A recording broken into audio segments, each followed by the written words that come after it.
Joe Satriani is an absolute legend in the guitar world. He taught the likes of Steve Vai, Kirk Hammett from Metallica, and he founded G3 as well.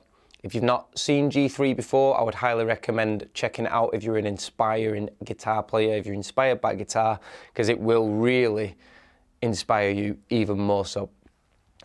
From studying Joe Satriani, learning some of his songs, listening to him a lot, watching him live, watching videos, I'm just here to give you what I feel is the best thing that I've learned from him. And he's very, very well known for what I'm going to mention anyway, which is his legato playing. His legato lead playing is notorious. Like, everyone says he's got the best legato in the world. Again, it's opinionated, but his playing, from watching him, studying him, trying to emulate some of the things that he did, really helped me with my legato playing, and hopefully what I give you now can help you too. It's not going to be too long. It doesn't take ages to explain, but it does take a lot of time to drill into yourself. So I'll get stuck straight in, and there's two main things really. The first thing is, try to utilize within your playing three notes per string, a lot of 3 notes per string stuff. So if you kind of imagine like the pentatonic scale, that utilizes a lot of 2 notes per string stuff, such as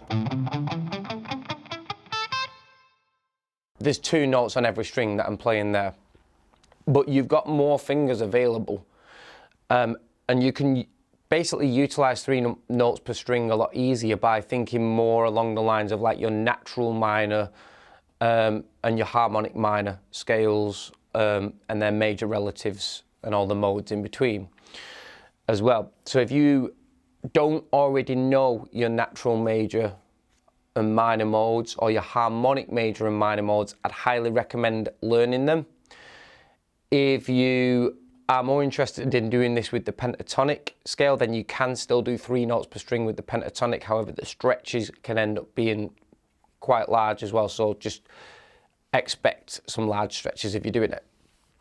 So the idea is, as opposed to playing like 2 notes per string, just play plenty of 3 notes per string where you're utilizing 3 fingers, such as this. So key of A minor, I might go, and then basically start like sliding throughout your modes on the string.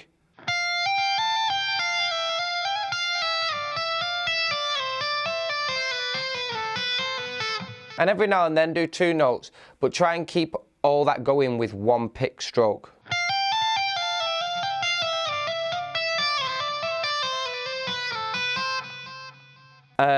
And then start trying to take it through more strings. So you do really need to know how all the modes link together to get this properly. And if you don't, then just make your own patterns. It doesn't matter if you're going out of key or in key. So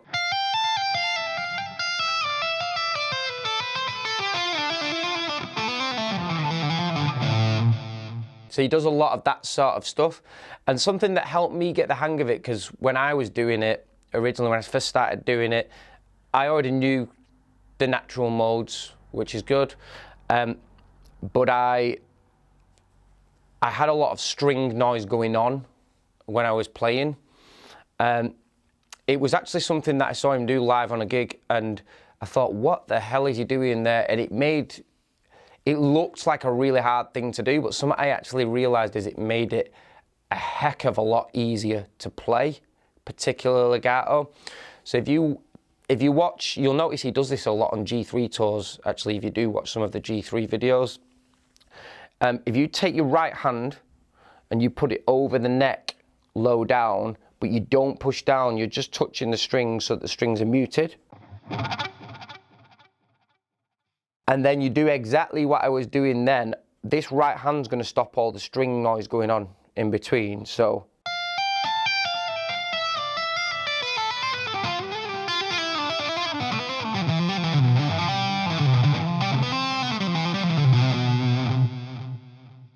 Nice and easy. So actually, although it looks like, oh, what's that crazy thing that he's doing, it's actually making it a lot easier.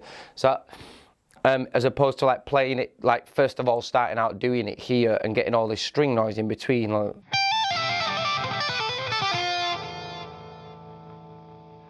you hear the string noise going on? So that'll actually help clean up your technique a little bit. I mean, it does mask the string noise, but it will strengthen your fingers up in terms of kind of getting a lot more on the tips when you're playing, and a lot of the string noise comes from when you're not quite on the tips and you're kind of like accidentally touching the string above with the tip of your skin or something like that. So it'll help you get a lot more on the tips of your fingers using that technique, so that along the line when you move it away, start going over here, you can then start fine tuning that technique, if that makes sense. So the main two takeaways of what I feel the best things that I kind of learned from studying Joe Satriani's technique is, number one, 3 notes per string legato playing, and number two, utilizing this right hand to mute the strings to help get rid of background string noise, so that in the long run you can bring this over and start working on utilizing this hand to then take the remaining slight bit of string noise that you have away. Hope the lesson's been of use. Enjoy it. Let me know how you get on below in the comments. If you've got any particular guitar players that you like the sound of, that you'd like to know how they do certain things, then just again let me know in the comments below.